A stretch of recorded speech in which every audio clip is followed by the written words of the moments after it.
regarding that. Just a few minutes after the Prime Minister met with the Twitter CEO and head of Tesla, Elon Musk, we now have a statement that Elon Musk has made regarding a controversy that played out a few days ago. You remember that just a few days ago, the former Twitter CEO, Jack Dorsey, had kicked up a political storm right here in India when he claimed that the social media firm faced pressure to shut down because of its refusal to censor certain things. Now, Twitter owner Elon Musk, who, remember, has recently taken over the company, has commented on that. When he was asked about those comments, he said, if we don't obey local governments, we will get shut down. So the best we can do is work close to the law in any given country. This is the statement that he's made. We'll play out for you his statement in its entirety, and then I'll connect with the reporter for more.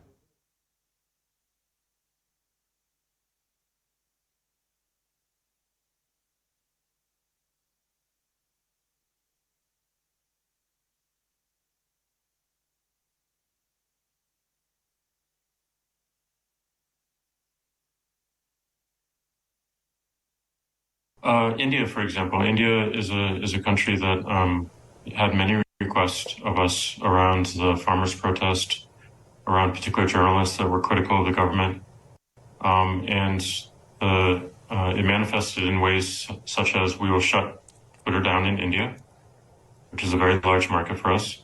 We will raid the homes of your employees, which they did. We will shut down your offices. If you don't follow suit. And this is India, a democratic country.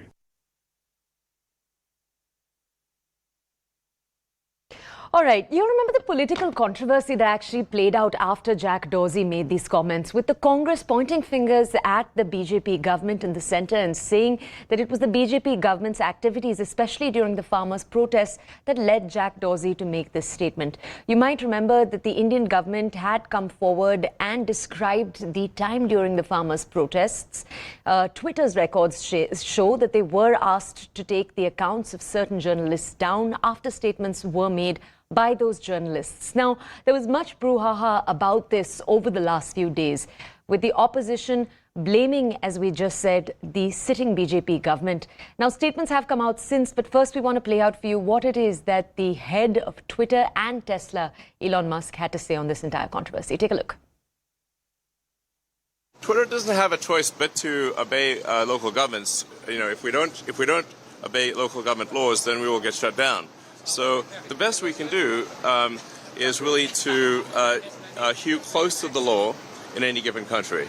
But it is impossible for us to do more than that, or we will be blocked and our people will be arrested. So one cannot just apply, America to Earth, because Earth is not. They have different rules and regulations and different forms of government. So, but we'll do the best to provide the freest speech that is possible under the law. Okay, my colleague Pallavi Ghosh is with us this morning to give us a lot more in terms of context on this story. Pallavi, you brought us all the details when Jack Dorsey first made that statement, and the political controversy followed right after that statement. This statement that's been made by Elon Musk, how would you interpret it? Would you see it as supportive of what Jack Dorsey had to say, or would you see it as more of a look, we're doing what we can attitude and approach?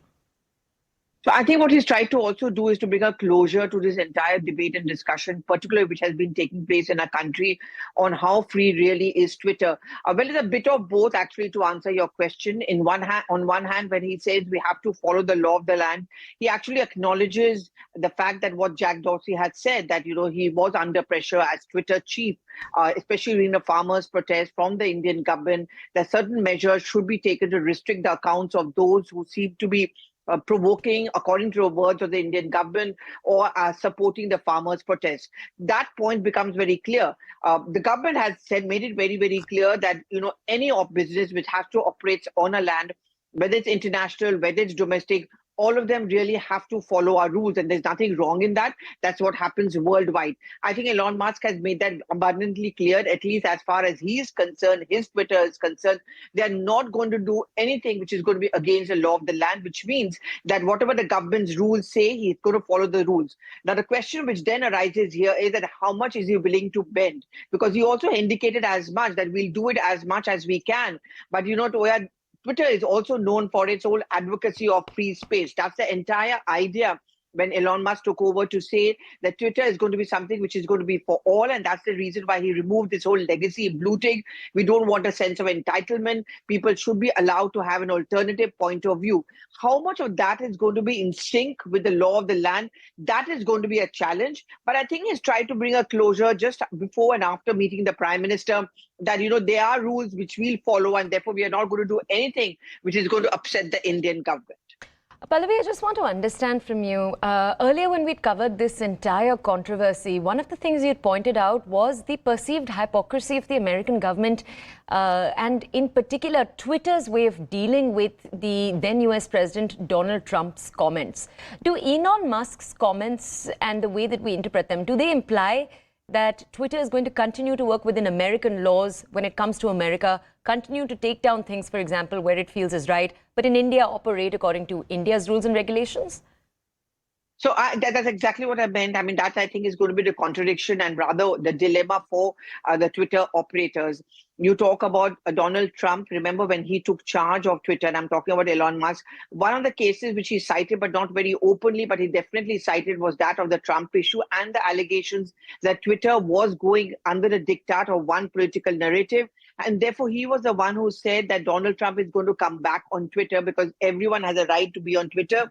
He also was against the suspension of Trump's Twitter account.